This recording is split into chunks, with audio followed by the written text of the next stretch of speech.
Hey everyone, in this video I'll be talking about various ways I go about studying. I realized that I have never made a video about this, so I thought, hey, why not make a video about how I study? I'll be dividing the video into 3 parts. The first part is preparation, second part is learning, and third part is revision. That being said, I hope you enjoy the video, and let's get straight into it.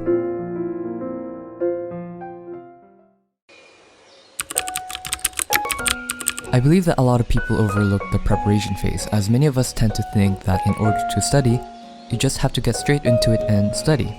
While yes, it may work for some of you, a lot of the times dedicating time to prepare for a study session will make the transition of this flow state much easier.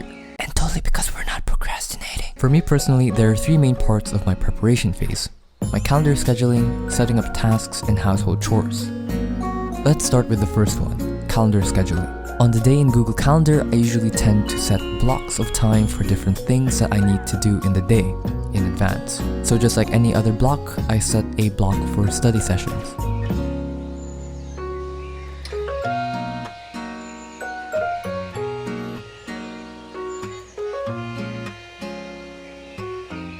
Next up, I set up tasks to do in those blocks of time so that I know what to do and what I need to accomplish within those blocks of time.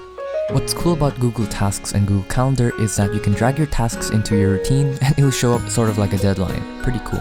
Once I'm done with that, it's time for my favorite part of preparing for studying, household chores. Now I know I sound like a masochist for enjoying chores, but before you go and say that I hate people, I find that before going into a long study session, I find that I focus a lot better after doing a bunch of chores. The main things I do are cleaning my desk and my room, taking a shower and brushing my teeth, as well as preparing a warm cocoa if I feel like it. I find that doing my chores before studying kind of gives me that sense of reset, which helps me feel a lot better when studying. Alright, so now that we're done with the preparation phase, it's time for the learning phase. I usually study on my laptop and my iPad, so I make sure I set up both of them on my desk before studying. To avoid distractions, I usually close my door and I usually shut off my phone, or I just put it on silent. Sometimes I forget to turn on my phone again and I end up missing a lot of messages from people. Now, there are plenty of learning methods out there and I'm not going to argue which one is better because honestly, I don't want to see you guys argue in the comments. Just use the study method that works best for you. There are plenty of videos out there advocating for certain study styles, but in this video, I'll just be showing mine. When I'm learning content, it's usually from a textbook or a website. I usually open my Notion and set up a page for that specific subject and or textbook. I think Notion has a great way of setting up a system for your textbooks because you can have pages or databases with chapters or units, just like this one. To start, I start writing down the important information from the learning material. Now, I understand that a lot of people have a stigma against taking down notes. Don't worry, these are temporary notes. Basically, this helps me understand the information a lot better because I feel like writing down information helps me relate it to other information as well as understanding the different parts of the subject. Once I've understood the information, it's time for me to turn my notes into toggles. Why? Because active recall.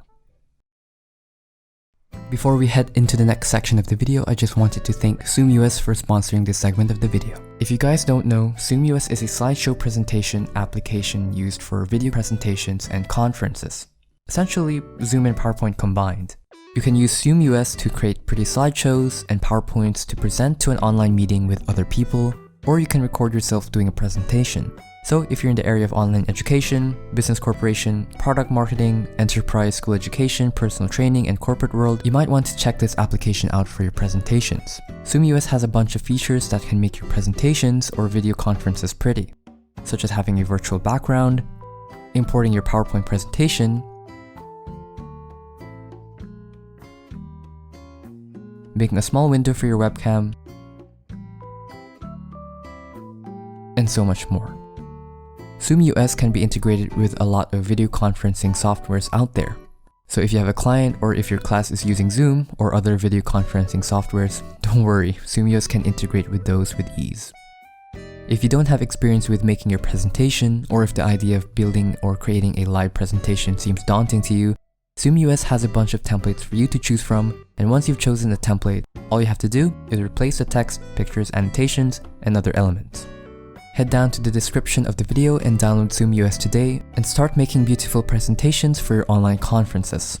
Again, thank you so much for SoomUS for sponsoring this segment of the video and making this video possible. Back to the video.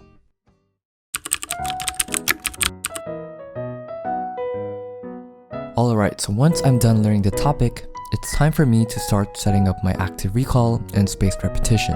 Now this part is important as I believe that active recall and spaced repetition will help you retain the information you have learned. Anki is the main app I use as I believe that the software and algorithm they used for their flashcard app is just amazing. I convert most of my learning material into flashcards. To make sure I don't forget about my material, I make sure to check my Anki and my Notion as often as possible. Some days I might miss a beat, but as long as I go back on track, I'll be alright. Finally, to end this video, I'll be telling you 5 useful study tips that can help you study better. Tip number 1 is to space out your studying. For example, if you're studying biology on Monday, try to space it out such that you'll study the biology again in a few days. This is to take advantage of how our brain works with memory. If you look at the graph of the forgetting curve, you can see that every interval increases in time. So this is why we take advantage of spaced repetition. This is so that we can take advantage of how our brain remembers information as well as how it tries to recall the information. Tip number 2 is to test yourself from time to time. There are plenty of material to use, especially online, such as Khan Academy and New World, but there are also materials such as in your textbooks and all that. This is so that you can be comfortable in the environment of tests and exams. Tip number 3 is to utilize teaching in layman. Teaching is one of the most effective ways of learning and applying the information you've learned. So try practicing teaching what you have learned to an imaginary person who doesn't have knowledge in the field you are learning. Teaching what you've learned in easier terminologies and analogies may help you with your understanding of the subject. Just make sure you're teaching the right thing. Tip number 4 is to use pictures and visual elements when studying. It's tempting to use only text when studying, but sometimes visual elements are a necessity when learning a certain subject. Anki has an add-on called image occlusion, which allows you to block certain parts of a picture for you to review later. I highly recommend downloading it if you need to memorize certain diagrams. Finally, for tip number 5 is to embrace mistakes. A lot of people get demotivated whenever they make a mistake in their class or subject. It's easy to think that not getting perfect in a subject means that you haven't mastered the subject, when in reality, fixing your mistakes and learning from it is a powerful way of learning. And don't forget, we're here to learn, we're not here to get perfect marks. So don't be too hard on yourself next time. Anyway, that's all the time I got for this video. I hope that after watching this video, you'll have better study habits and hopefully your 2022 will be a fruitful year to you. Thank you guys so much for watching, and like every video, don't forget to drink your water. Bye!